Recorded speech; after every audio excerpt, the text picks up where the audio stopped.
हरि शरणम। लगता है महाराज का मन नहीं है तो क्यों हम परेशान करें। उसने जैसे ही गंगा जी में डुबकी लगाई, बगल में तो थे ही महाराज, उन्होंने तत्काल उसको दबाया और धर दबोचा। अब अचानक कोई डुबकी लगावे और उसको कोई दबोच दे तो बेचारा घबरा जाएगा, छटपटाने लग गया, घबरा के पानी भी पी गया, थोड़ा सा छोड़ दिया, निकला, लंबी लंबी सांस ले, बोले महाराज मैं इतना ऊंचा संत मानता हूं, आपको मेरे संग ऐसा व्यवहार, मैंने क्या बिगाड़ा जो आप मुझे दबा के मारना चाह रहे थे। मुस्कुराने लग गए स्वामी जी, बोले मैं तुम्हें दबा के मारना नहीं चाह रहा था, मैं तुम्हारे प्रश्न का उत्तर दे रहा था। महाराज ये कैसा प्रश्न का उत्तर, मेरे तो प्राण निकल गए होते। बोले निकले तो नहीं। अच्छा एक बात बताओ, जब मैंने तुम्हें अचानक दबाया जल के भीतर तो तुम्हें लगा कैसा। बोले लगा कैसा, छटपटाहट हुई, लगता था प्राण निकलने वाले हैं। स्वामी जी मुस्कुराते हुए बोले इससे 1000 गुनी व्याकुलता जब तुम्हारे चित्त में श्री कृष्ण प्राप्ति की हो तो जान लेना सामने खड़े हैं श्री कृष्ण और तत्काल मिल जाएगा। खा रहे हो, सो रहे हो और कह रहे हो कि भगवान कैसे मिलेंगे। क्या प्रीति प्रकट भई भगवत प्राप्ति की तेरे भीतर, तस्य लौल्यमेव मूल्यम, उनकी प्राप्ति की लालसा हृदय में जगह है। नारद जी महाराज व्याकुल होकर पुकारने लग गए हैं, आर्त पुकार करते हैं, मेरे प्राणेश मनमोहन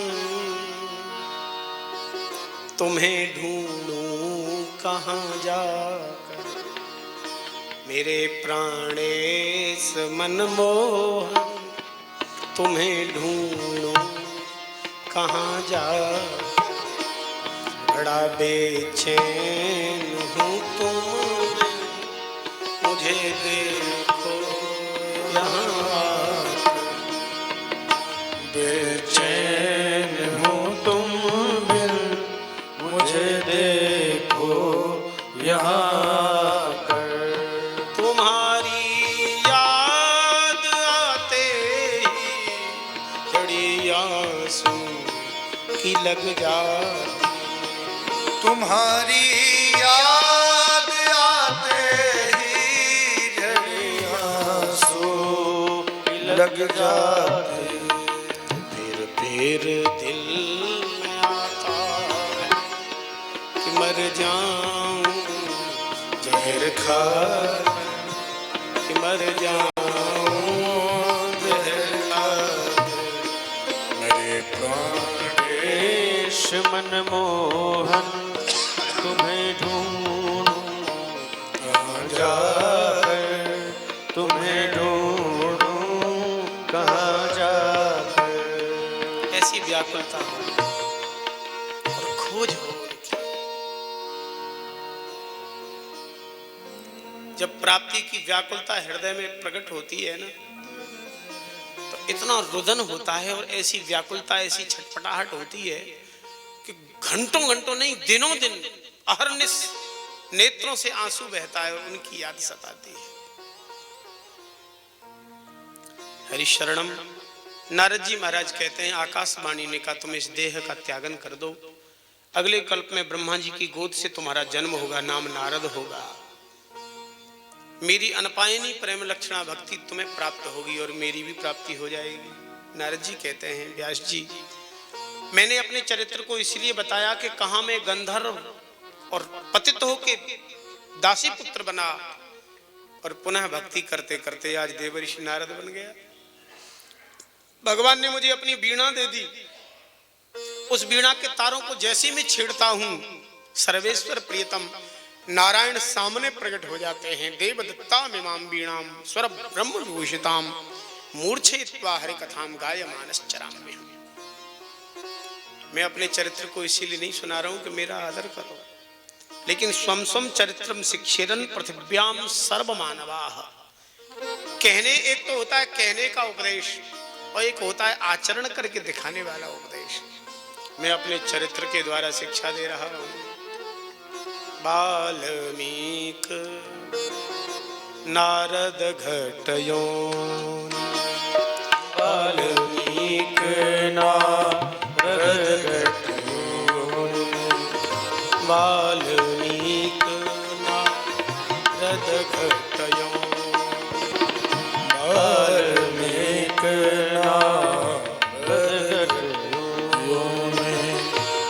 निज मुख कही निज हो, निज निज मुख कही निज हो।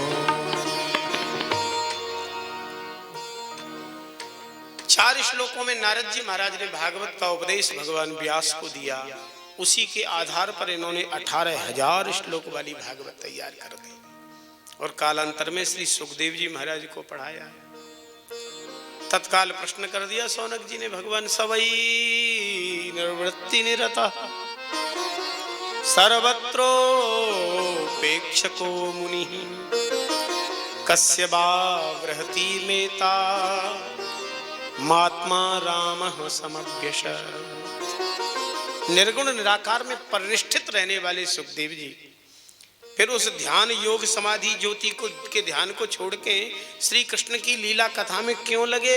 भगवान कृपा करके इसको भी आप जरूर बताना।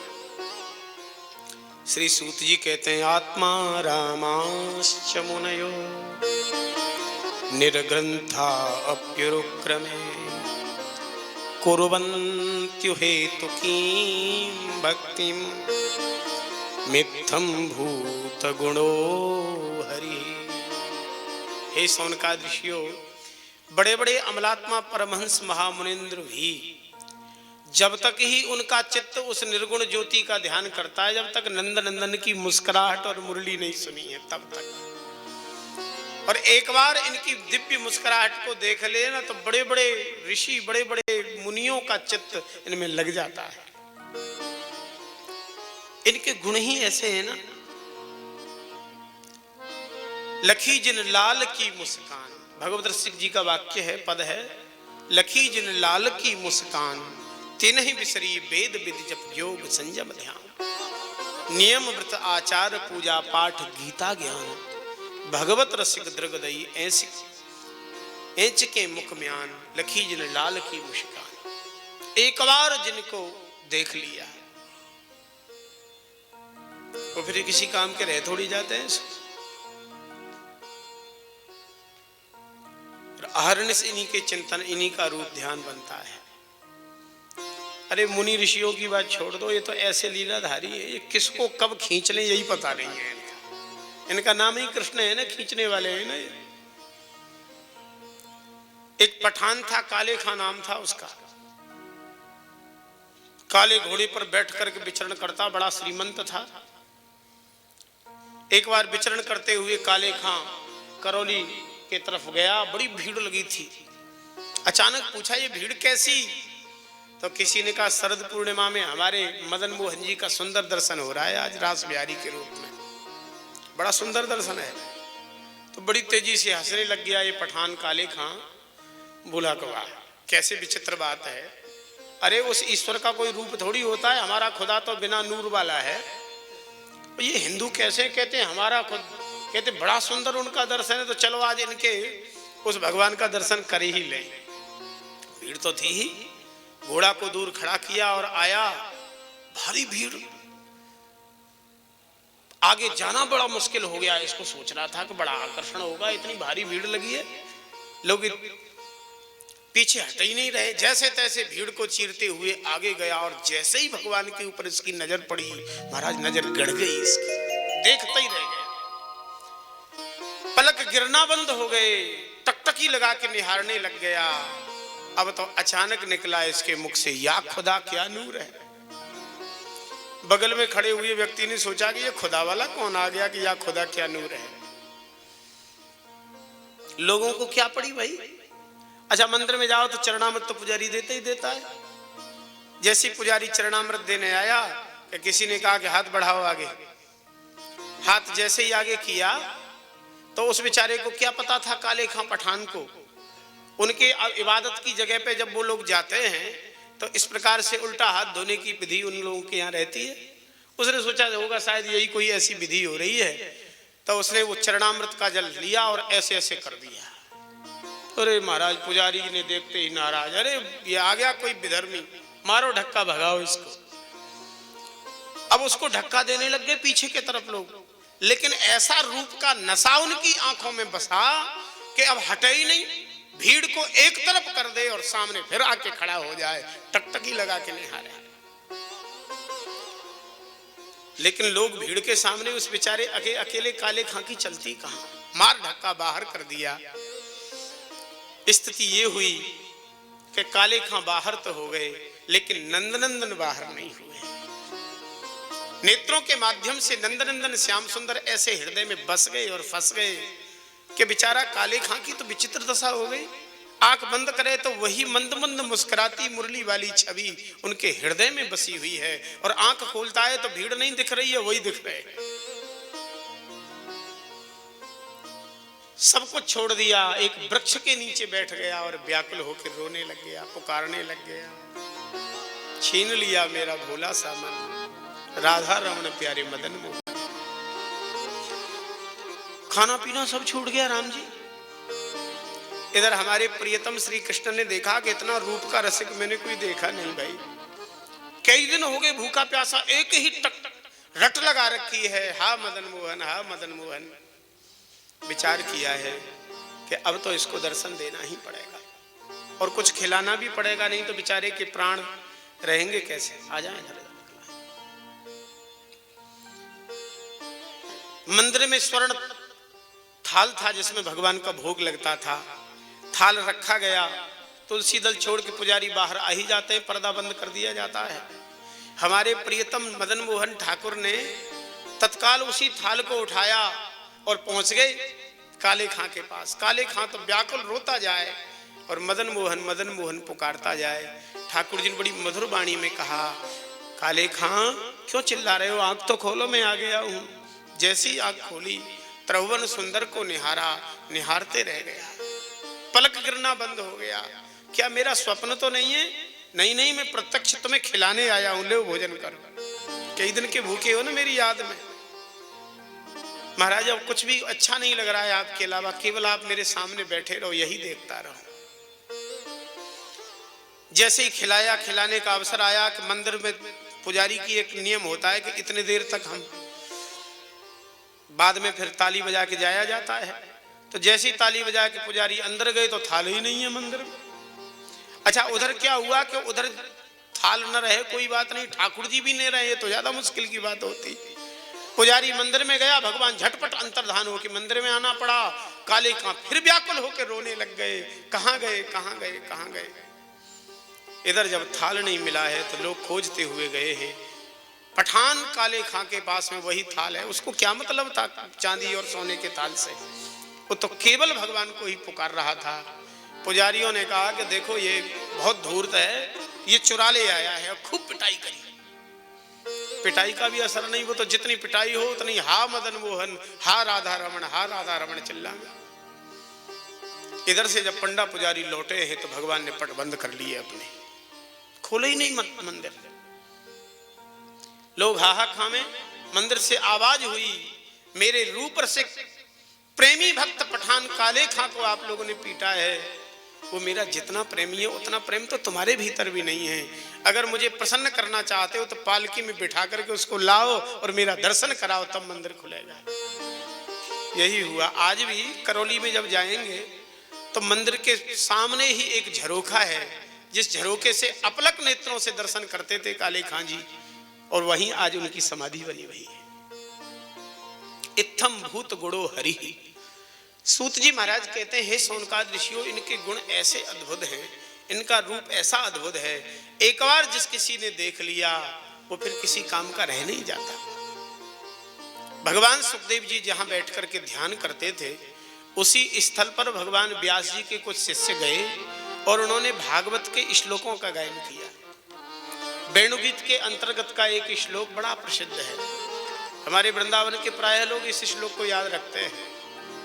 बरहा पीडम नटवर बपुः कर्णयो कर्णिकारं बिभ्रदवासः कनक कपिशं वेजयन्तीं च मालां रंध्रान् वेणोरधर सुधया पूरयन् गोपवृन्दै वृन्दावनचरणारविन्द स्वपद रमणम प्राविशद गीत कीर्ति। बड़ा सुंदर श्लोक का अर्थ है। बरहा पीडम, जो मोर के पंख का मुकुट धारण किए हुए है। अच्छा, मोर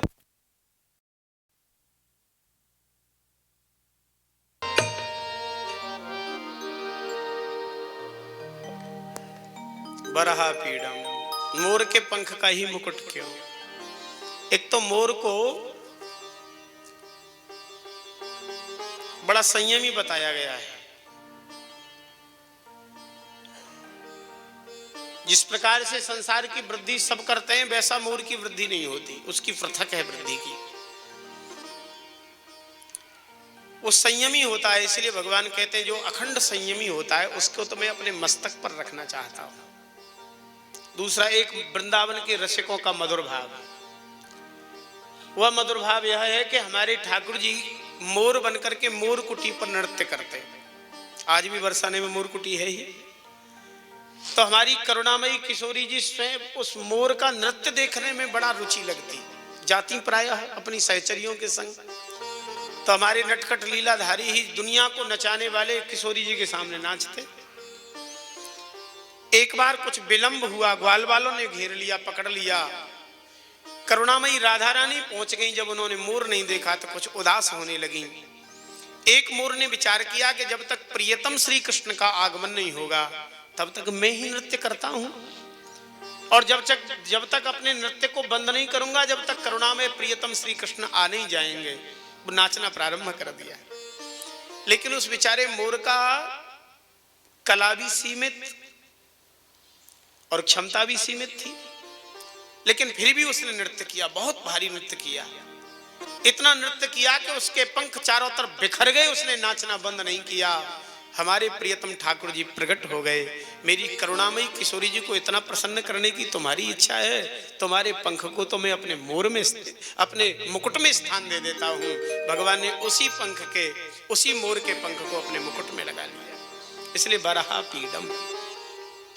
नटवर बपुः, नटवर शब्द का अर्थ होता है नटेश वरह नटवरः, नटानाम वरह नटवरः, नट एव वरह नटवरः। अनेक अर्थ है। मूल में तो नट शब्द का जो प्रयोग है वो खिलाड़ी के संग में किया जाता है।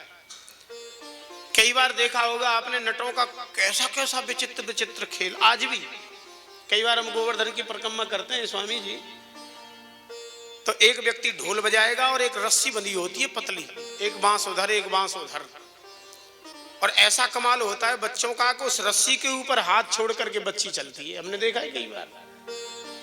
तो नटों का एक से एक विलक्षण खेल होता है। लेकिन हमारे ठाकुर जी उन सब नटों के बर हैं। उनके जैसा खेल कौन कर सकता है? हालांकि हम लोग तो साधारण से नटों को देख करके भी आश्चर्य करने लग जाते हैं।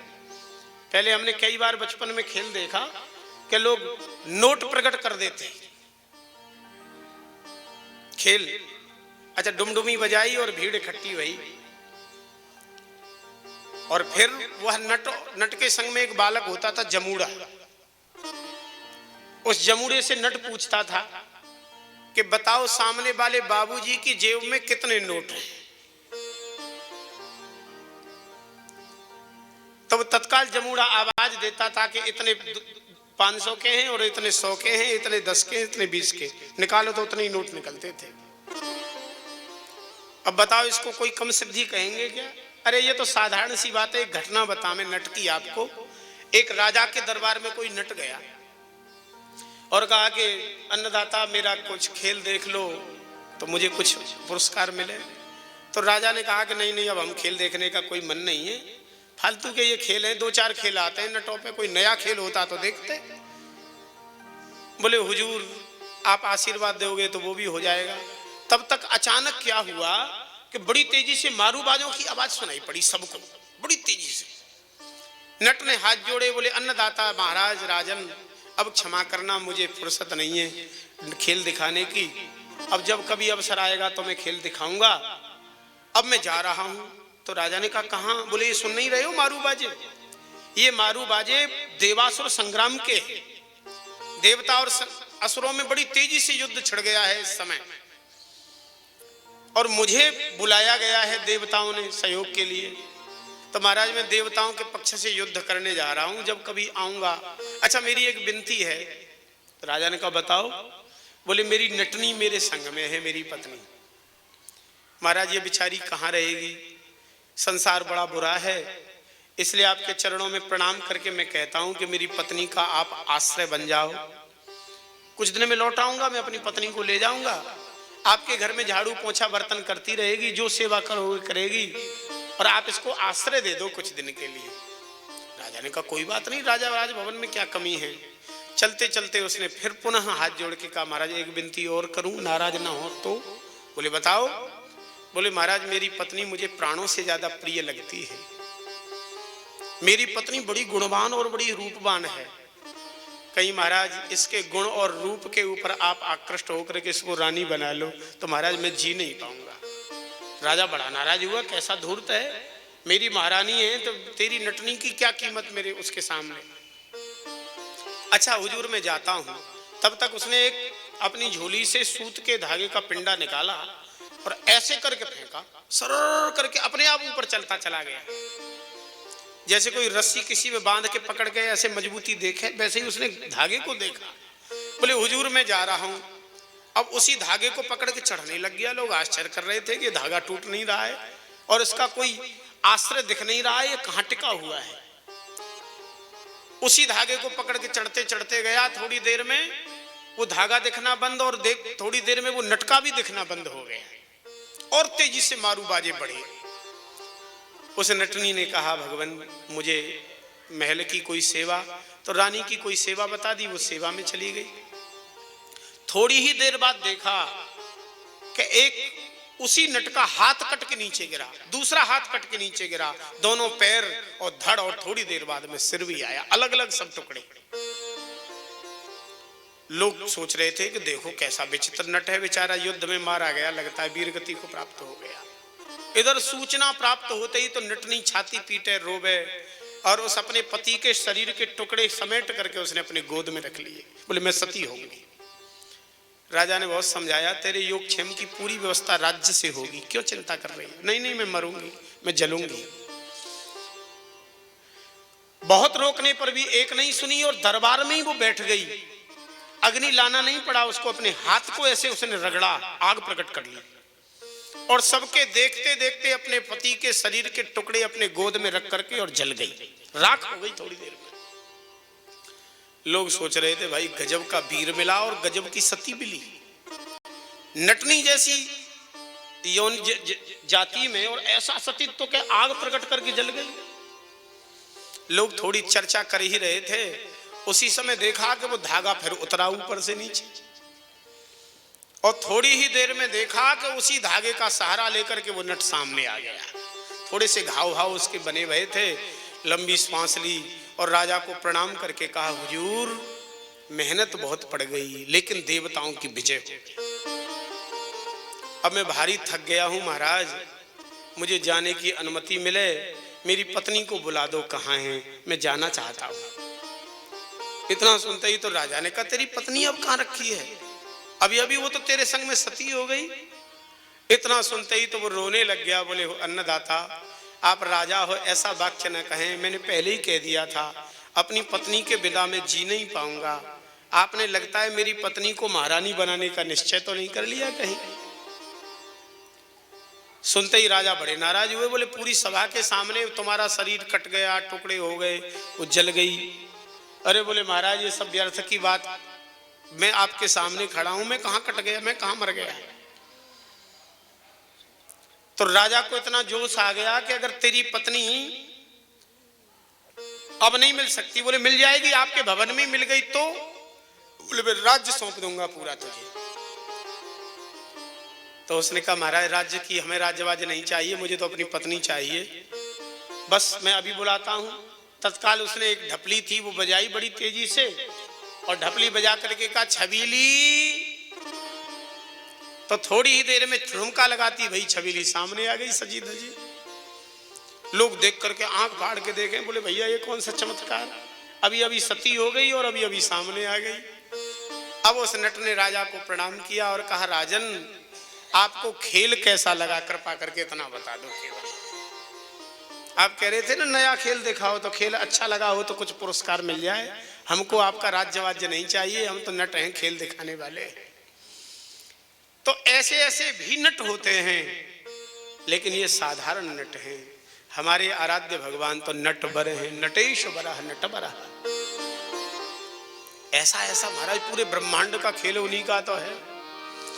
इसलिए विंध्यावली जी महारानी कहती हैं, क्रीडार्थ मात्मन इदम त्रिजगत कृतम ते स्वाम्यम तो तत्र कुधियो पर ईश कुर्यु।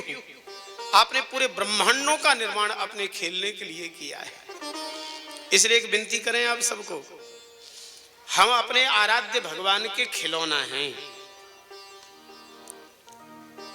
ये हर साधक को मानना चाहिए। उनकी प्रसन्नता हमसे, हमें खिलौना बना करके खेलने की, और जो हमें खेल उन्होंने दे रखा है उसको बढ़िया से हम निभावें बस। नटवर कर्णयो कर्णिकारम, कानों में कनेर का पुष्प हमारे ठाकुर जी रखते हैं। कर्णियों में द्विवचन, कर्णिकारम में एक वचन है। दोनों कानों के बीच में एक ही फूल रखते हैं हमारे ठाकुर जी। आप कहेंगे क्यों, फूल की कमी है क्या? फूल कम नहीं है। इस फूल का नाम है संकेत पुष्प। हमारे ठाकुर जी जब कभी गौचारण की तैयारी करते हैं तो गोपियां व्याकुल हो जाती हैं, क्योंकि श्री कृष्ण गैया चराने चले जाएंगे तो अब दर्शन तो प्रत्यक्ष होगा नहीं। वो बेचारी व्याकुल होने लग जाती हैं। तब तक दूसरी गोपी कहती है, सखी क्यों व्याकुल हो रही है, पूछ लेना उनसे, जिधर गैया चराने जाएंगे उधर ही हम दर्शन कर लेंगे जंगल में जाके। दूसरी गोपी कहती है, बहन श्री कृष्ण के समीप में मेरे ससुर जी बैठे, संकोच लग रहा है, कैसे पूछूं? तो वो गोपी दूर खड़ी होकर आंखों के इशारे से पूछना चाहती है। अच्छा, ये प्रेमियों की जो भाषा होती है, ये आंखों ही आंखों में इनकी सब भाषा बातें हो जाती हैं। ये प्रेमियों का खेल ही ऐसा होता है। पूज्य राधा बाबा के विषय में सुना कि पूज्य राधा बाबा बड़े व्याकुल हुए गीता वाटिका में, गोरखपुर में। गोवर्धन चलना है, पंडित जी का दर्शन करना है, गोवर्धन चलना है। अब लोगों ने कहा, महाराज इतनी जल्दी? बोले तत्काल व्यवस्था भाई। अब गोरखपुर कितनी दूर है, वहां से गिरिराज जी गोवर्धन आए, लक्ष्मी नारायण मंदिर, दानघाटी मंदिर नजदीक सामने ही है, लेकिन नहीं दर्शन के। पंडित जी के पास आए।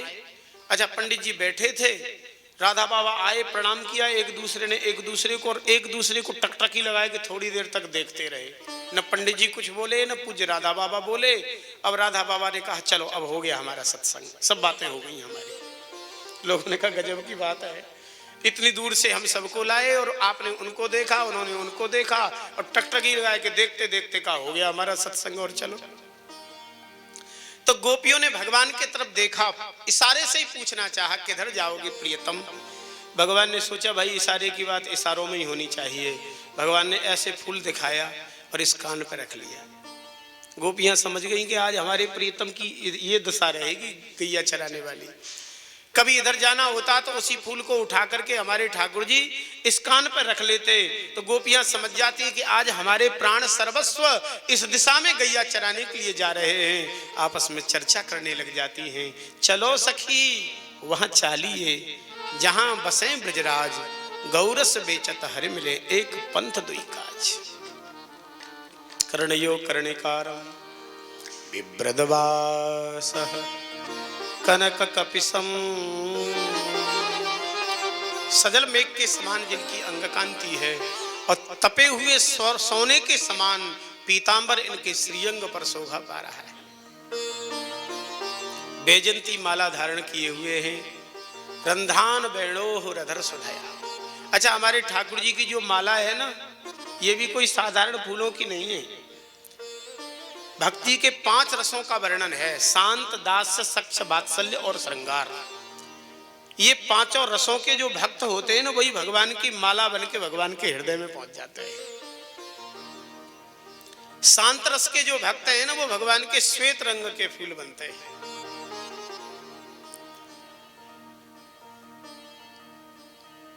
दास्य रस के जो भक्त होते हैं ना, वो भगवान के पीले फूल बन जाते हैं।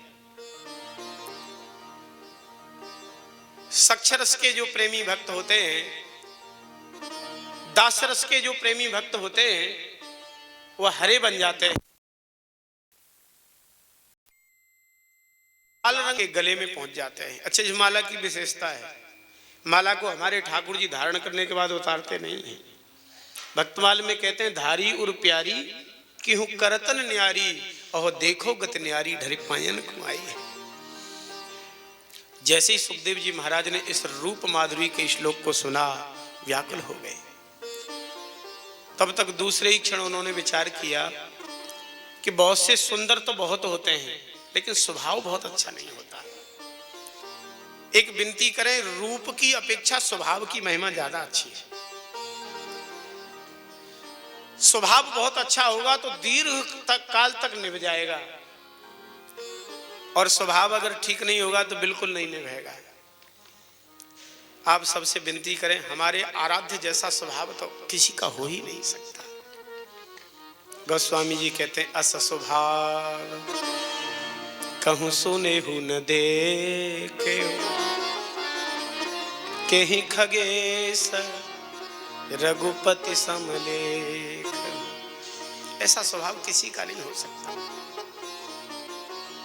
चक्रवर्ती सम्राट के पुत्र हैं, लेकिन जब निषादराज गुह परिचय कराते हैं अपनी जननी का, हे आराध्य, ऐसे मुझे जन्म देने वाली मेरी जननी है, अत्यंत बूढ़ी निषाद जाति की महिला।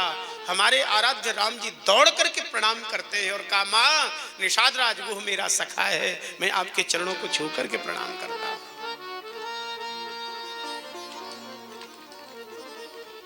ऐसा स्वभाव किसी का हो नहीं सकता।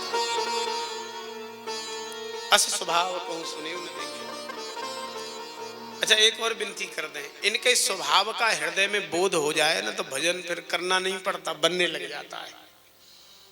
उमा राम स्वभाव जिन जाना, तिन ही भजन तज भावन आना। ऐसा अद्भुत स्वभाव है। अच्छा, इसलिए भक्त लोग जब इनसे मिलने की ज्यादा व्याकुलता बढ़ती है ना, और ये देर करते हैं ना, तो वो फिर कहने लग जाते हैं, महाराज वो पुराने वाला स्वभाव छोड़ दिया है क्या आपने?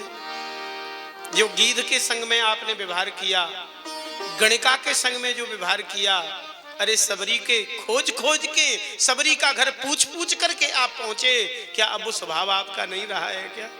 बिंदु जी का बड़ा सुंदर पद सुना। क्या वो स्वभाव पहला सरकार अब नहीं? क्या वो स्वभाव पहला सरकार अब नहीं है? क्या वो स्वभाव पहला सरकार अब नहीं है? क्या वो स्वभाव पहला सरकार अब नहीं है? ओ क्या वो स्वभाव पहला सरकार अब नहीं है? क्या वो स्वभाव पहला सरकार अब नहीं है? दिनों के वास्ते क्या, दिनों के वास्ते क्या दरबार अब नहीं है? दिनों के वास्ते क्या दरबार अब नहीं है?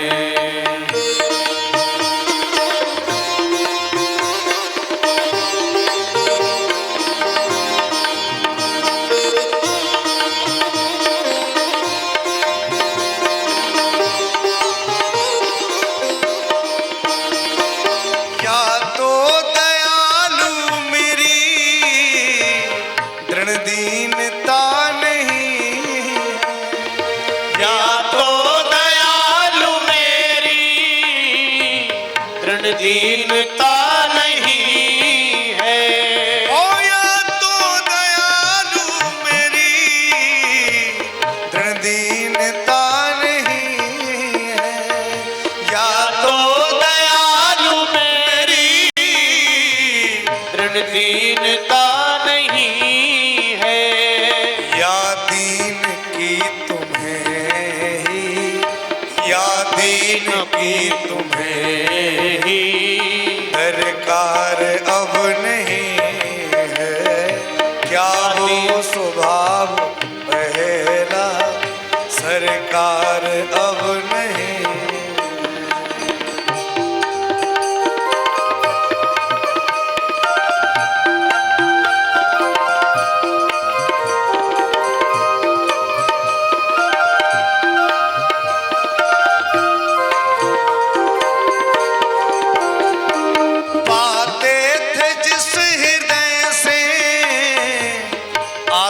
अनाथ लाखों, पाते थे जिस हृदय से आश्रय अनाथ लाखों, पाते थे जिस हृदय से आश्रय अनाथ लाखों, पाते थे जिस हृदय से आश्रय अनाथ लाखों। क्या वह हृदय दया का, क्या वह हृदय दया का भंडार अब नहीं है, क्या वह हृदय दया का भंडार अब नहीं है, क्या वह स्वभाव पहला सरकार अब नहीं है, क्या वो स्वभाव पहला सरकार अब नहीं है। दौड़े थे द्वारिका से जिस पर अधीर होकर, दौड़े थे द्वारिका से जिस पर अधीर होकर, दौड़े थे द्वारिका से जिस पर अधीर होकर, ओ दौड़े थे द्वारिका से जिस पर अधीर होकर, उस अश्रु बिंदु से भी, उस अश्रु बिंदु से भी क्या प्यार अब नहीं है, उस अश्रु बिंदु से भी क्या प्यार अब नहीं है, क्या वो स्वभाव पहला सरकार अब नहीं है, क्या वो स्वभाव पहला सरकार अब नहीं है। ओ दीनों के वास्ते क्या दरबार अब नहीं है, वो सरकार अब नहीं है, वो सरकार अब नहीं है। स्वभाव का बोध हो गया। अहो बकीयम स्तनकालकूटम जिघांसया पाय यदप्यसाध्वी लेभे गतिम धात्रिच्युताम तदोन्यम कंबा दयालु शरणम व्रजे। आश्चर्य की बात है, बगदैत्य की बहन पूतना तो स्तनों में कालकूट विष लगा करके मारने की इच्छा से आई। हमारे सर्वेश्वर प्राण प्रियतम श्री कृष्ण ने उसे माता जैसी गति दे दी। भगवान सुखदेव जी ने तत्काल अपनी समाधि को विश्राम किया, कंदमूल फल समिधा ली, भगवान व्यास के चरणों में आए और भागवत पढ़ने की प्रार्थना की। भगवान वेद व्यास दीर्घ काल से जैसे प्रतीक्षा में ही हो, एक विनती कर दें, जैसे प्रत्येक सदग्रस्त सुपुत्र की कामना करता है, वैसे ही प्रत्येक सदगुरु के भीतर भी सत्शिष्य की कामना तो होती ही है। इहलौकिक और आध्यात्मिक दोनों ही प्रकार की संपत्तियों का संग्रह महापुरुषों के पास हो जाता है। आध्यात्मिक संपत्ति भी प्रचुर होती है और भौतिक तो आ ही जाती है। सत्शिष्य की प्राप्ति न होने पर कई बार उनको भी लगता है कि सत्शिष्य होता तो ठीक रहता। भगवान व्यास जी सुखदेव जी को प्राप्त करके विशेष प्रसन्न हो गए, भागवत प्रदान की। कालांतर में भगवान सुखदेव जी ने राजा परीक्षित को कथा सुनाई, पुनः प्रश्न कर दिया, युवावस्था में थे महाराज परीक्षित, फिर सब कुछ त्याग करके क्यों गए? परीक्षितोत राजर्षे जन्म कर्म विलापनम संस्थाम च पांडुपुत्राणाम बक्षे कृष्ण कथोदयम। परीक्षित जी महाराज के चरित्र को सुनने पर श्री कृष्ण की अनेक कथाओं का उदय होगा। विनती करें, भगवान की कथा बिना भक्त के हो ही नहीं सकती। इसलिए जब जब भगवान की कथा कहनी होगी तो किसी न किसी भक्त का उसमें सम्मिश्रण आवश्यक है, उसके बिना संभव ही नहीं है। अनेक कृष्ण कथाओं का उदय होगा, ऐसा कहकर के एक श्लोक में महाभारत का स्मरण किया। पहले स्कंद में भी एक श्लोक की महाभारत है और तृतीय स्कंद में भी एक श्लोक की महाभारत है। बड़ा सुंदर सा श्लोक है। यदा मृधे कौरवसृञ्जयान वीरे स्वथो वीरगतिं गतेषु। यदा मृधे कौरवसञ्जयाना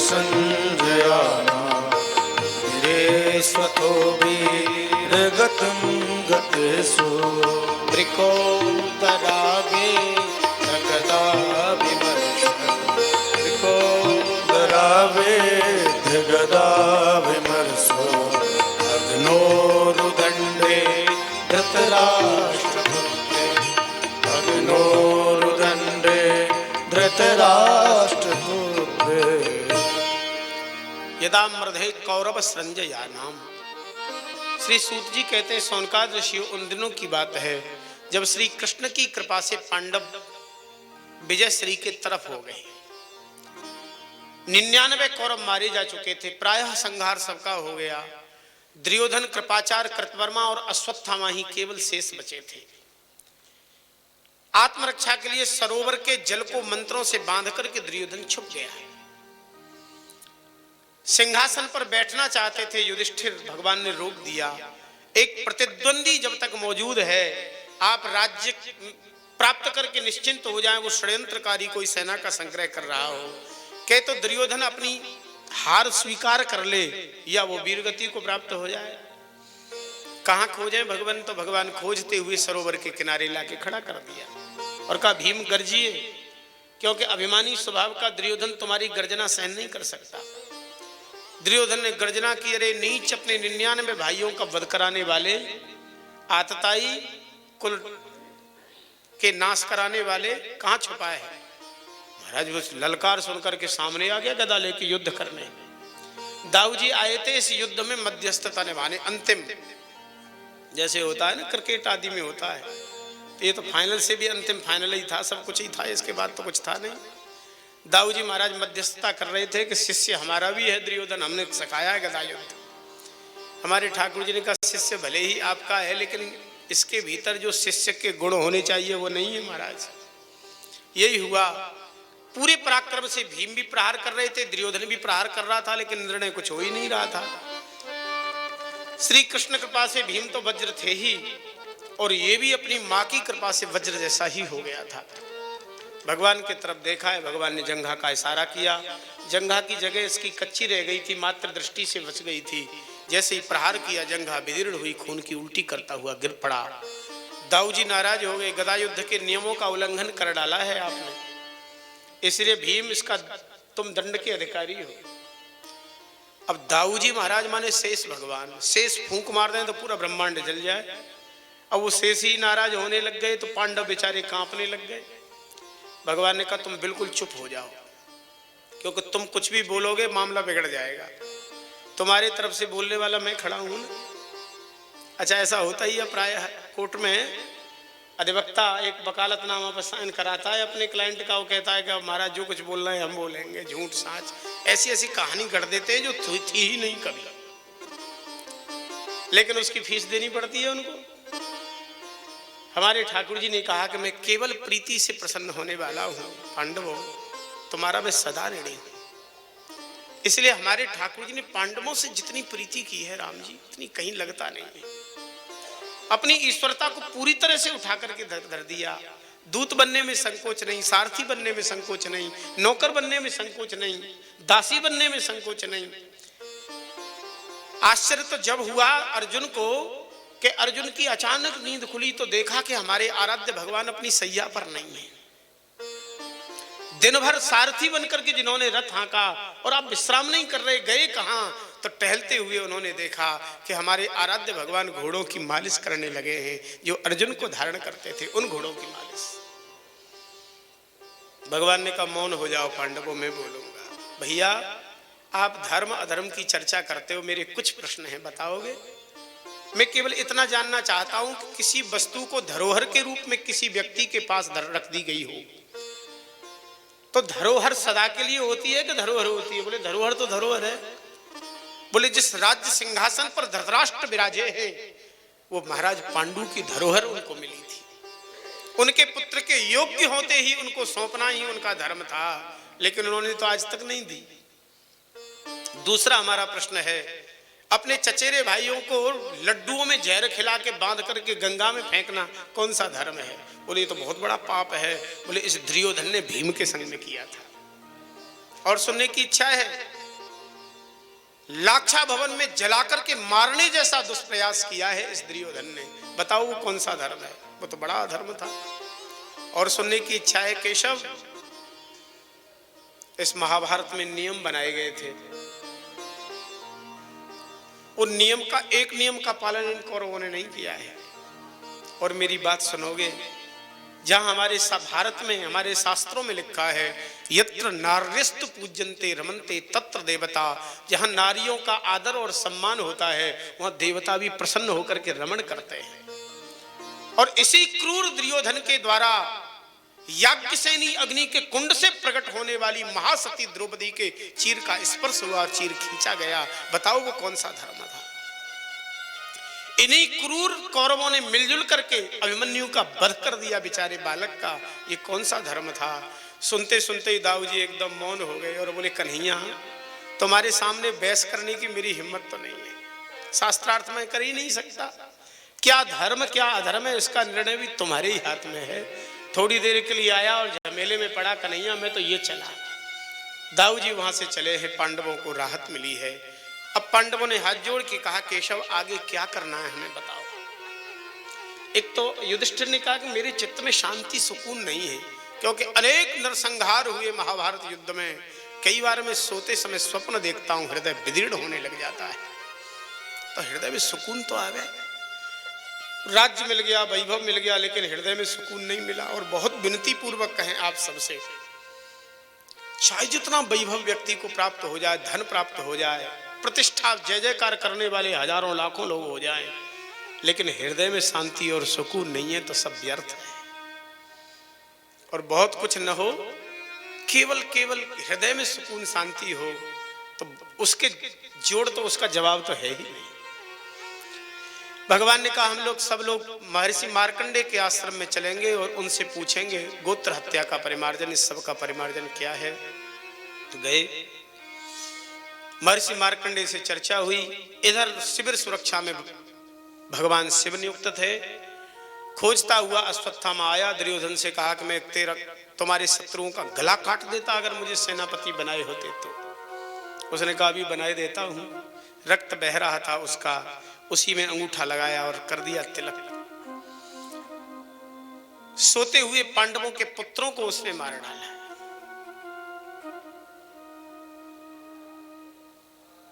इन विचारों का कोई दोस्त तो था नहीं। कभी इन्होंने अश्वत्थामा का अपमान भी नहीं किया था, कभी सामने भी नहीं पड़े थे, अभी इनके विवाह भी नहीं हुए, फिर इनका इस प्रकार से कैसे वध हुआ? इसमें भी भगवान रुद्र की ही लीला थी। मार्कंडेय पुराण की कथा है। विश्वामित्र जी महाराज और राजा हरिश्चंद्र का जो प्रसंग है ना, उसी से इसका भी संबंध है। जब विश्वामित्र जी महाराज शिव की प्रेरणा से ही कठोरता दिखा रहे थे राजा हरिश्चंद्र के संग में, तो सब लोग चरित्र जानते ही हैं कि बनारस में स्वयं बिक गए, पत्नी बिक गई, बालक मृत पड़ा है। उस समय भी विश्वामित्र जी महाराज की नरमी नहीं देखी, तो 5 देवता थे विश्वावसु नाम के, उनके मुख में उससे निकल गया, अरे विश्वामित्र जी बड़े कठोर हो। लेकिन मूल में तो वो विश्वामित्र जी का खेल नहीं था, वो भगवान ही चाहते थे कि सत्य क्या होता है और सत्य कितना उदात्त धर्म है, उसको दिखाने के लिए भगवत प्रेरणा से हरिश्चंद्र और विश्वामित्र जी उसमें दोनों पात्र बने हुए एक नाटक जैसा अभिनय कर रहे थे। लेकिन इन्होंने जब विश्वामित्र जी को क्रूर और कठोर कहा तो विश्वामित्र जी ने साफ दे दिया, लेकिन क्रूर कठोर कह रहे हो, तुम्हें मरना पड़ेगा, सब शादी विवाह तक नहीं होगा तुम्हारा। और बेचारे वही विश्वावसु 5 पांडवों के पुत्र बने और आज अश्वत्थामा ने उसका वध कर दिया। अश्वत्थामा शिवांश तो है ही। इधर द्रौपदी रुदन करती हैं। पांडवों को पता चला है, अर्जुन ने पीछा किया, ब्रह्मास्त्र का संधान हुआ, अर्जुन ने भी ब्रह्मास्त्र चलाया, दोनों अर्जुन ने ही ब्रह्मास्त्र वापस ले लिए, जकड़ करके पकड़ के बांध दिया है अश्वत्थामा को। भीम कह रहे थे मार डालो इस बाल हत्यारे को, लेकिन द्रौपदी ने हाथ जोड़ के कहा नहीं नहीं अर्जुन, मुच्यताम मुच्यताम मुच्यताम, छोड़ दो छोड़ दो, मुच्यता मुच्यतामेश ब्राह्मणो नितराम। क्यों छोड़ दे? बोले ये ब्राह्मण है इसीलिए। ब्राह्मण गुरु ही होता है, और गुरु हो अथवा गुरुपुत्र हो उसका वध नहीं करना चाहिए। स एष भगवान द्रोणः प्रजा रूपेण वर्तते। जिन सदगुरु द्रोणाचार्य जी की कृपा और करुणा से आपने महाभारत के दिव्य पराक्रम दिखाकर के युद्ध को जीता है, उन्हीं के बेटा को आज मारोगे? उनकी पत्नी आपको साप दे के भस्म कर देगी। मैया को कितनी पीड़ा होती है संतान के वियोग का, मैं अनुभव कर रही हूं। अच्छा मैं क्षत्राणी हूं, सहन कर भी सकती हूं, ये ब्राह्मणी कर नहीं पाएगी। एक विनती करें आप सबसे, श्रद्धा शब्द का वास्तविक दर्शन द्रौपदी के इस स्थल पर होता है। हमारी आपकी कोई बात माने और वास्तविक श्रद्धा के योग्य हो, श्रद्धा के लायक हो, तो हम श्रद्धा कर सकते हैं। लेकिन प्रतिकूल स्थिति आने पर भी श्रद्धा हमारी जमी रहे, बनी रहे, तो कहना कि श्री श्रद्धा है। यहाँ तो थोड़ी थोड़ी बात पे हमारी श्रद्धा टिक जाती है और कट जाती है, अलग हो जाती है। महाराज ने केवल बोले नहीं ना, आओ भैया बैठो, इतना नहीं कहा, चाहे भले ही भजन में थे। अरे बोले महाराज को तो अब फुर्सत ही नहीं है, क्या जाए, हो गई श्रद्धा पूरी इतने में। श्रद्धा का असली दर्शन है द्रौपदी का चरित्र। प्रतिकूल से प्रतिकूल स्थिति आने पर भी श्रद्धा न डगमगावे। और विनती आप सबसे करें, इस आध्यात्मिक मार्ग में श्रद्धा ही प्रथम और अंतिम सोपान है। श्रद्धा मयोयम पुरुषः। श्रद्धा जिस दिन समाप्त हो गई उससे बड़ी हानि हमारी साधक की कोई हो नहीं सकती। जीतू भाई जी, भक्तमाल में जो सदावती महाजन जी का चरित्र है, बिल्कुल द्रौपदी जी की ऐसी ही घटनाएं यहां भी। भगवान की तरफ देखा है अर्जुन ने, तो भगवान ने कहा कि आतताई को तो भैया छोड़ना नहीं चाहिए, जरूर मारना चाहिए, और ब्राह्मण को मारना नहीं चाहिए। तो क्या करें? तो निश्चय किया है कि ब्राह्मण का शारीरिक वध नहीं, वपनम द्रविणादानम स्थान निर्यापणम तथा ऐसे ही ब्रह्म बंधु नाम वधो नान्योस्त देह कह। ब्राह्मण का शारीरिक वध न होकर के अपमान ही उसका वध है। मस्तक की मणि निकाली है, फटकार लगाई, अरे नीच। करुणा कृपा दया वात्सल्य सौशील सब गायब कर दिया भीतर से। चला जा, हमारे राज्य की सीमा से नहीं, तू ब्राह्मण है इसलिए तेरा वध नहीं कर रहा हूं। बड़ा अपमान हुआ, सहन नहीं कर पाया। उत्तरा के गर्भ के ऊपर ब्रह्मास्त्र का संधान किया। उत्तरा छटपटाने लग गई और उत्तरा ने भगवत शरणागति की प्रार्थना की। एक और विनती कर दें, शरणागति वास्तविक उत्तरा की भी बड़ी उत्तम है। कई बार हम लोग भी भगवत शरणागत तो होते हैं, और कोई संकट विपत्ति आती है ना, तो भगवत शरणागति हमारी देर में होती है। कोई अचानक संकट आ गया ना, तो हमारा जहां जहां विशेष विशेष बलिष्ठ और राज्य पुरुषों से संपर्क होता है ना, हमारा प्रथम ध्यान वहीं जाता है। कहीं कोई संकट आ गया, बीमारी आ गई, तो डॉक्टर का ध्यान जाएगा। और कोई केस मुकदमा लग गया ना, तो भगवान का ध्यान कम जाता है, भैया किसी नेताजी से फोन कराओ, कोई बड़े पुलिस के अफसर से फोन करा दो, धाराएं कुछ कम हो जाएं। ऐसा होता ही है। तो कोई भी संकट आता है तो हमारा जहां संबंध होता है, हमारी तत्क्षण वहां वृत्ति जाती है। एक विनती करें, सतानंद भैया आगे आ जाओ, व्यास जी हो आप मंच पे आ जाओ इधर, या कुर्सी पे बैठ लो।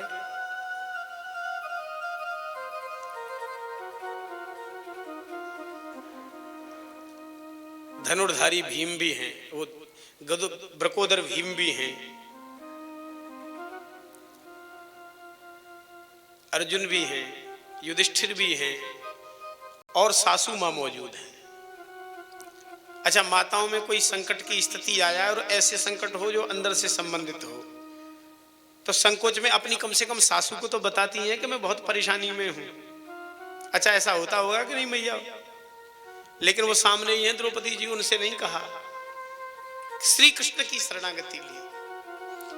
इसलिए हमारे आराध्य भगवान ने उनकी शरणागति को बहुत जल्दी स्वीकार किया और संकट भी तत्क्षण समाप्त किया। जैसे ही उन्होंने पाहे पाहे महायोगिन कहा, भगवान ने उत्तरा के उदर में प्रवेश किया, अकाट्य ब्रह्मास्त्र के टुकड़े किए और भगवान उस गर्भ की परिक्रमा करने लग गए। एक रूप से, दूसरे रूप से भगवान ने जाने की अनुमति मांगी है। पांडव व्याकुल हो गए हैं। कुंती मां ने आकर के कहा, केशव आप जाने से पहले मेरी प्रार्थना सुनेंगे? भगवान ने कहा, बुआ जी आपकी आज्ञा मानता आया हूं, अब प्रार्थना क्यों कर रही हो? नहीं नहीं, आज तो प्रार्थना ही करने का मन है। नमस्ये पुरुषम त्वाद्य मीश्वरम प्रकृते परम अलक्ष्यम सर्वभूतानां अंतर्बहिरवस्थितम। नमस्कार करती हूँ आपके चरणों में। नमस्कार माने मैं आपकी शरणागत हूँ भगवान।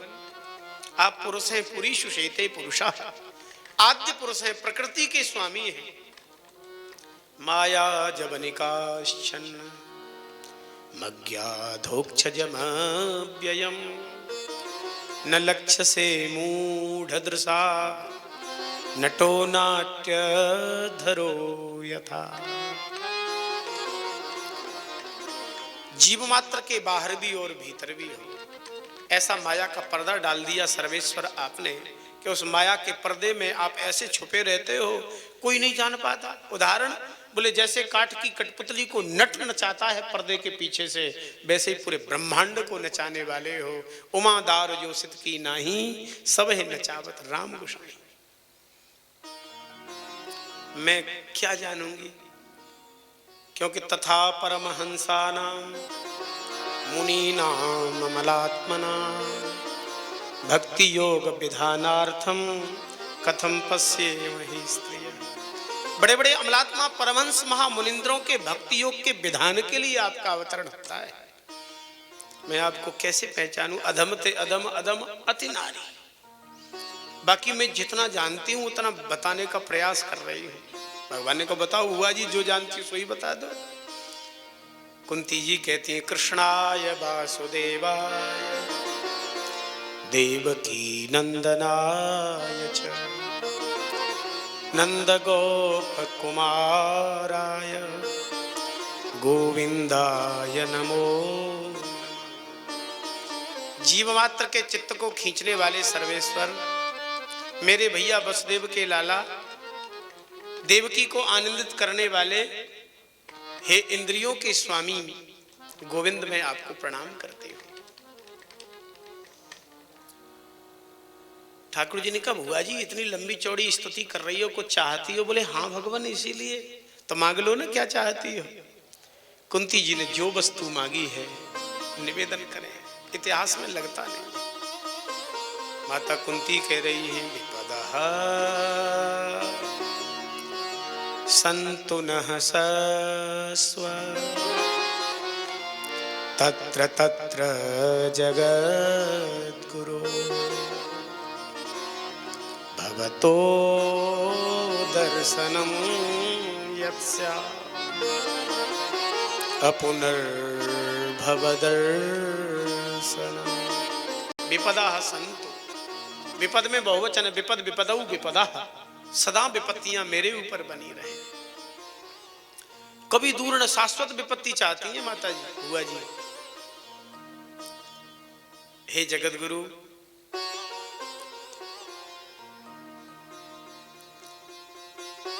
ये विपत्तियां ही आपका दर्शन और आपका स्मरण कराने वाली है, और आपका दर्शन और आपका स्मरण ही भवबंधन से छुड़ाने वाला है। जब तक हमारे ऊपर विपत्ति थी ना, आप अपनी स्वर्णमयी द्वारिका छोड़ के हमारे दास नौकर सेवक बने हुए थे, और जैसे ही संपत्ति मिली आप जा रहे हो।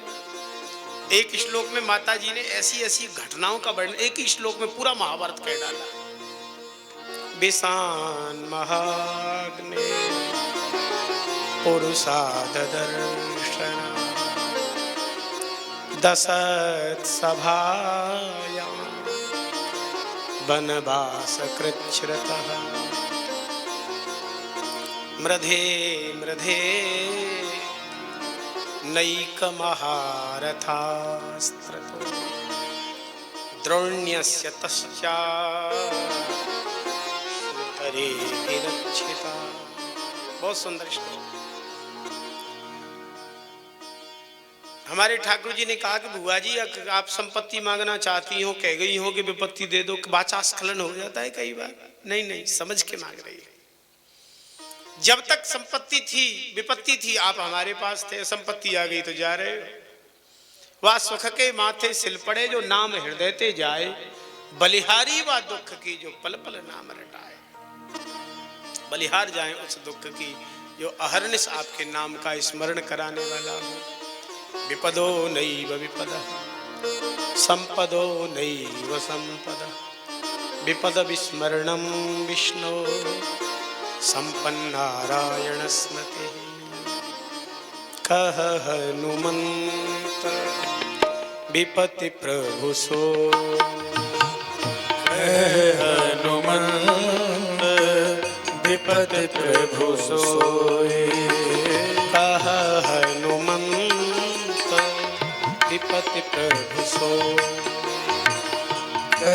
हनुमंत विपति प्रभु सोए। जब तब सुमिरन भजन हो, जब तब सुमिरन भजन हो। भगवान ने अपनी यात्रा स्थगित कर दी। पितामह भीष्म के समीप में गए हैं। दान धर्म, राज धर्म, भागवत धर्म, समास व्यास के क्रम से सुनाया। पितामह भीष्म सामने भगवान को निहार रहे हैं। क्या अद्भुत झांकी है। श्री सूत जी महाराज तो कहते हैं, पितामह भीष्म ने कहा मेरे आराध्य यहीं खड़े रहिए। कब तक? बोले जब तक कलेबरम यावदिदम हीनोम्यहम् सदैव देवो भगवान प्रतीक्षताम् कलेबरम यावदिदं हीनोम्यहम्। प्रसन्नहासा ऋणलोचनोल्लसन् मुखाम्बुजो ध्यानपथश्चतुर्भुजः। आप यहीं खड़े रहिए। कब तक? बोले जब तक कलेवरम यावदिदम हिनोमि, इस देह का परित्याग न कर दो। खड़े हैं भगवान। अच्छा, कोई प्रेमी बाणों की सैया पर पड़ा हो तो कोई मुस्कुराएगा क्या? भगवान भी बेचारे गुम्म सुम्म ही खड़े थे। पितामह ने कहा काम बन नहीं रहा है, थोड़े मुस्कुराओ ना जरा। प्रसन्न हासा लोचनोल्लसन, जैसे हमारे प्रियतम श्री कृष्ण मुस्कुराए हैं कि ध्यान पथश्चतुर्भुजः, नेत्रों के माध्यम से हमारे आराध्य के दिव्य मुस्कुराते हुए स्वरूप को पितामह भीष्म हृदय में ले गए हैं और हृदयस्थम पूजयामास पमायोत्पात विग्रहम, हृदय के सिंहासन पर विराजमान करके खूब पूजन किया। 11 श्लोक में स्तुति कर रहे हैं। इतिमति रूपकल्पिता वितृष्णा भगवती सात्वत पुंगवे विभूम्नि स्वसुकुमुपगते क्वचित विहर्तुम प्रकृतिमुपेशि यद्भव प्रवाह त्रिभुवन कमनम तमाल वर्णम रविकर गौरवराम्बरम दधाने बपुरल ककुलावृतान नाब्जम विजय सखे रतरस्तमेन वद्या स्वनिगमपहाय मत प्रतिज्ञाम मृतमदि कर्तुमप्लुतो रथस्थः धृतरथ चरणोप्ययाश्चलत गुर हरिर्वहन्त विभम गतोत्तरीयः। बड़े सुंदर सुंदर श्लोक हैं। अपनी बुद्धि मैंने आपके चरणों में अर्पित कर दी प्रियतम। इसमें किसी प्रकार की कोई तृष्णा, इच्छा, कामना नहीं है, इसे स्वीकार कर लो। हे त्रिभुवन कमनीय स्वरूप वाले श्री कृष्ण, आप अपने अर्जुन को भयभीत देख करके रथ से कूद पड़े। आपका पीतांबर आकाश में उड़ गया। रथ के पहिए को चक्र का रूप देख करके मेरे तरफ दौड़े। हे चक्रधारी, वह रूप तो मेरे नेत्रों में आज भी बसा है। 11 श्लोकों का आशय पंच कर्मेंद्रियां, पंच ज्ञानेंद्रियां सब अर्पित कर दी। बुद्धि सहित मन तेरे अर्पण। उत्तरायण सूर्य आए हैं। उत्तरायण श्री कृष्ण तो सामने हैं। पितामह भीष्म ने देह का विसर्जन कर दिया है। शरीर तो सभी को छोड़ना है और छूटा है, न जाने कितने बार छूटा और छोड़ना पड़ेगा। लेकिन जैसा सौभाग्य पितामह भीष्म को मिला भगवान कहाँ मिल पाया। देहांत काले तुम सामने हो, मुरली बजाते मन को लुभाते, यही गीत गाँव में निज प्राणनाथ, गोविंद दामोदर माधव। पितामह भीष्म ने देह का त्यागन किया, संस्कार किया, तर्पण किया, द्वारिका पधारे, बड़ा स्वागत हुआ। तब तक परीक्षित का जन्म हुआ। भगवान को देख के मुस्कुराया, इसलिए परीक्षित नाम लोगों ने रख दिया। पांडवों ने बड़े धर्मपूर्वक प्रजा का शासन संभाला। भगवान ने लीला का संवरण किया। अर्जुन खोजने गए हैं, लौटते हुए जब रुदन देखा तो विविध प्रश्न युधिष्ठिर जी ने किए हैं। इसी बीच में विदुर जी महाराज विचरण करते हुए आए हैं। धृतराष्ट्र को समझा करके वैराग्य प्रदान करा। धृतराष्ट्र का सब कुछ छूटा है। धर्मपूर्वक शासन करने वाले युधिष्ठिर जी महाराज ने परीक्षित को राजा बनाया। स्वयं सब कुछ त्याग करके उत्तरारोहण के लिए, स्वर्गारोहण के लिए उत्तराखंड पधारे हैं। सबके शरीर विगलित हो गए, अकेले युधिष्ठिर जी चले जा रहे हैं। उनकी कनिष्ठिका उंगली जली, क्यों गल गई बर्फ में, क्योंकि एक बार थोड़ा सा मिथ्यावाद हो गया। अश्वत्थामा हतः नरोवा कुंजरा। अपने स्वरूप में स्थित हुए, क्योंकि पितृगुणों के स्वामी अर्यमा स्वयं विमान लेकर के आए। परीक्षा लेने के लिए कुत्ता का भी वेश बना लिया था उन्होंने। जब कहा कि आप विमान में बैठिए तो कहा कुत्ते को बिठाओ, लेकिन कुत्ता नहीं बैठेगा, तो कुत्ता गायब हो गया। अर्यमा प्रकट हो गए। भगवान आप पधारे। अपने स्वरूप में महाराज युधिष्ठिर स्थित हुए। इस पांडवों के स्वर्गारोहण की कथा को सुनता है, गोविंद में उसकी प्रीति होती है। परीक्षित राजा बने, अनेक धार्मिक अनुष्ठान किए, 3 अश्वमेध यज्ञ किए। दिग्विजय यात्रा करते हुए कुरजांगल प्रदेश में पधारे। गाय वृषभ के संवाद को सुना। थोड़ी देर में काला काला पुरुष प्रहार कर रहा था। फटकारते हुए उससे कहा, करे नीच तेरी हिम्मत कैसे हुई। साष्टांग चरणों में पड़ गया। परीक्षित ने पूछा, परिचय दे अपना, कौन है। बोले महाराज मैं कलयुग हूँ। ऐसा ही सब उल्टा पलटा होगा। अब आपकी शरण में आ गया हूँ, आप जो करो सो करो। शरणागत का वध करना उचित नहीं है, इसलिए कहा कि वध नहीं करूंगा तेरा, चला जा हमारे राज्य की सीमा से। जहाँ जाऊंगा राज्य आपका मिलेगा। अपने राज्य में कोई जगह बताएंगे भगवान, तो 4 जगह बताई। द्यूतम पान स्त्री सुना यस्त्रास धर्म चतुर्विधा। जहाँ जुआ होता है वहां रहो तुम, पीने वाले के पास जरूर रहो। अच्छा, ज्वारी ही प्रायः पीने वाले होते हैं। जीत जाएं तो पार्टी देते हैं, हार जाएं तो गम भुलाने के लिए पीते हैं। उनको तो दोनों हालों में पीना ही पीना है। अच्छा, जो ज्यादा पीने वाले होते हैं उनको शरीर की तो होश हवास रहता नहीं है। एक से एक विचित्र होते हैं पीने वाले। और पीने वाले तो पी में उनकी घरवाली सबसे परेशान रहती है बेचारी, क्योंकि घर तो संभालना है घरवालियों को। एक घटना बताएं कि पीने वाला रोज पीवे और रोज उत्पात मचावे। और कोई भगवान की कृपा से कोई ज्योतिषी जी आए थे क्षेत्र में, तो बहुत सी जा जाके अपनी ज्योतिष दिखाती, लोगों के काम भी उपाय बताते थे, तो बन भी रहे थे। तो वो बेचारी ने सोचा कि मैं क्या जाऊं, इन्हीं की बुद्धि शुद्ध हो जाए। तो वो तो नशा पिए था। उससे कहा कि अपनी जन्म कुंडली ले जाओ, ज्योतिषी जी को दिखाना, तब कुछ उपाय बताएंगे, ठीक हो जाएगा। घर में ये हाल है, विपत्ति कितनी आई है।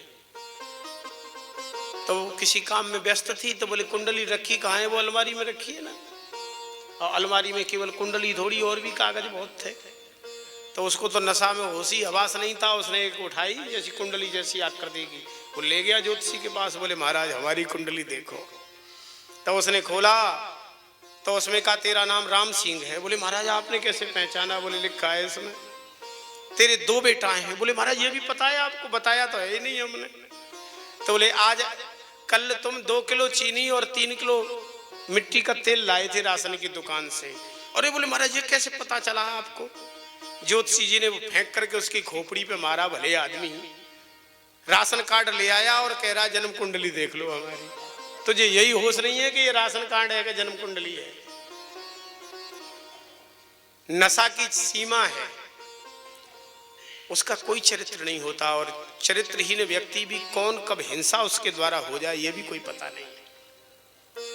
पुनश्च याचमानाय जात रूपम मदात। प्रभु दोबारा प्रार्थना करने पर अधर्म अनाचार से कमाई संपत्ति में तुम रहो।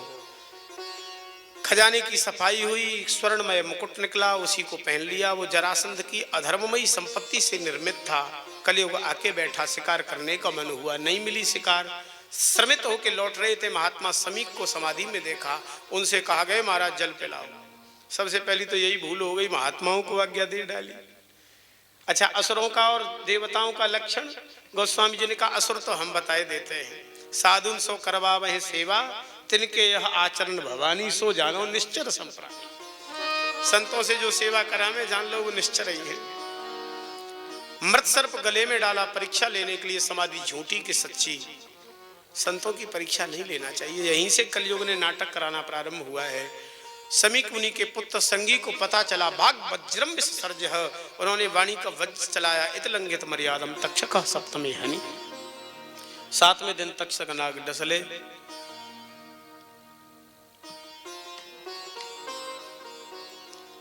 समाधि खुली, गौरमुख नाम के शिष्य को भेजा। परीक्षित ने सुनते ही क्षण में सबका त्यागन किया, गंगा किनारे पहुंचे। संतों का आगमन, सुखदेव जी का पदार्पण हुआ। बोले सुखदेव भगवान तत्राभवत् भगवान व्यासपुत्रो यदृच्छया गामट् मानो नपेक्ष अलक्षलिंगो निजलाभतुष्टो वृतश्च बालैरवधूतवेश। अवधूत भगवान सुखदेव जी को देख के सब खड़े हो गए, साष्टांग प्रणिपात किया। परीक्षित महाराज ने और हाथ जोड़ करके कहा, भगवान आज मैं निश्चित मुझे हो गया कि अपिनो भगवान प्रीता, भगवान ने मेरे ऊपर बहुत खुश है।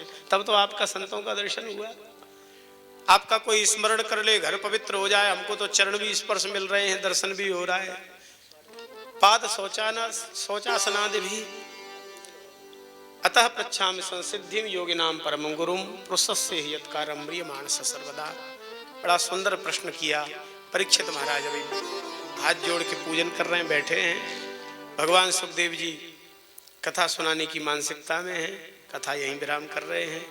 कल ठीक समय से फिर 2:30 बजे से कथा प्रारंभ होने का समय है, तो फिर प्रारंभ होगी और फिर हम लोग आएंगे। अब आरती, एक भजन हो जाए, फिर आरती, फिर संतों की पंगत होगी और फिर हम लोग भी प्रसाद, सब लोग जो भी श्रोता हैं प्रसाद पाके जाएं।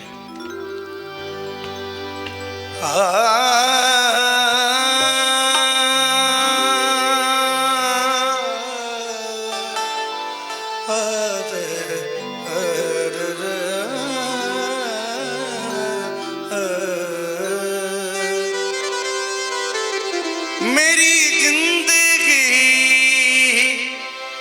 बदल दी तुमने, क्या जरा सा मैंने तेरा नाम लिया, ऐसा क्या काम किया हमने तेरा, जो मेरा हाथ तुमने थाम लिया, ऐसा क्या काम किया हमने तेरा, जो मेरा हाथ तुमने थाम लिया। मेरी जिंदगी बदल दी तुमने, मेरी जिंदगी बदल दी तुमने, क्या जरा सा मैंने तेरा नाम लिया, ऐसा क्या काम किया।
जिसे अपना तुमने मान लिया, ऐसा क्या काम किया हमने तेरा, जो मेरा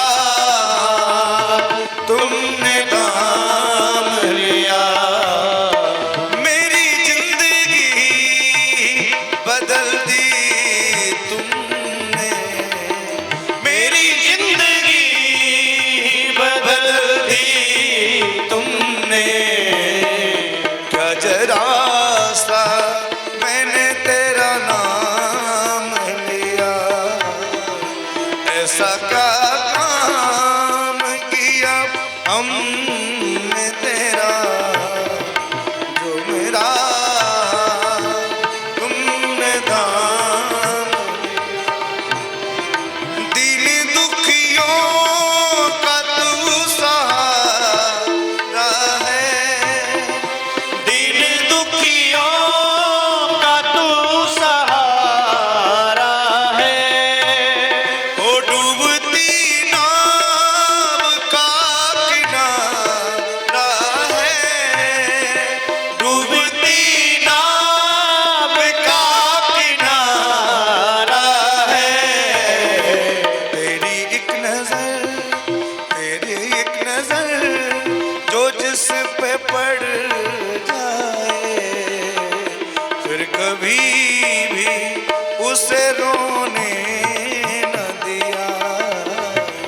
ऐसा क्या काम किया हमने तेरा, जो मेरा तुमने थाम लिया, ऐसा क्या काम।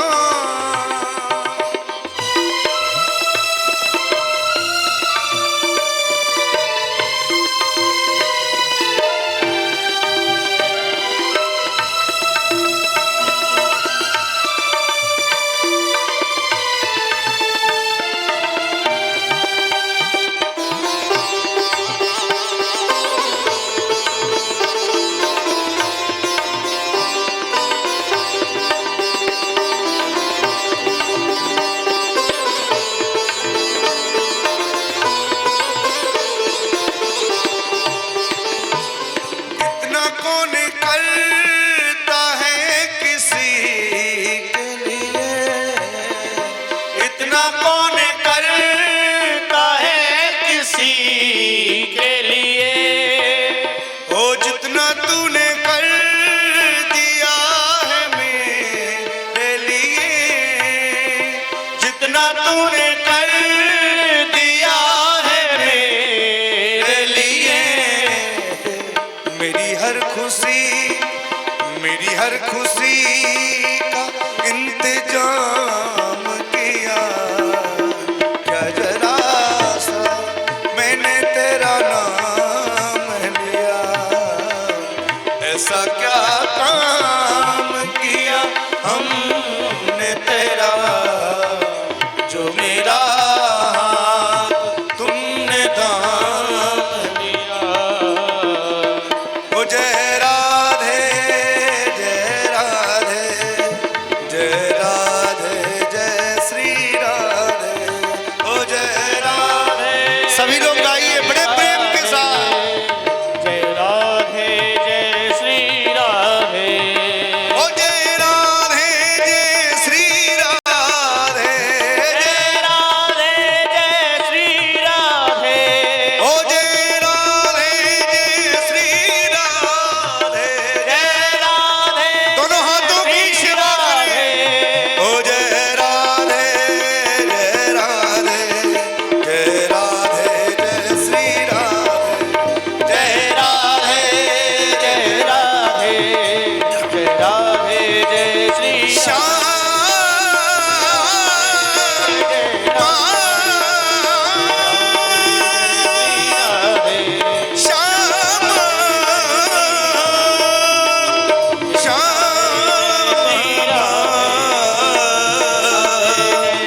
श्याम श्याम।